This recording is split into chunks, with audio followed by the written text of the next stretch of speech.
The installation of a chair rail. You need a level line.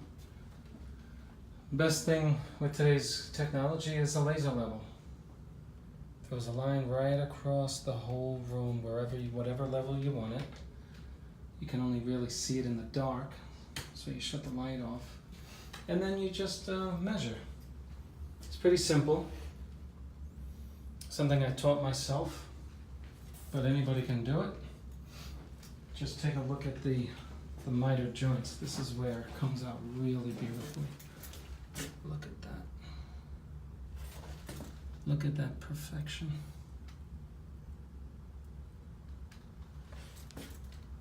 It's a little wood glue, but isn't it perfect?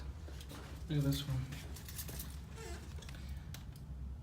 You can reach us at 813-666-7002 or at www.spencercolgan.com.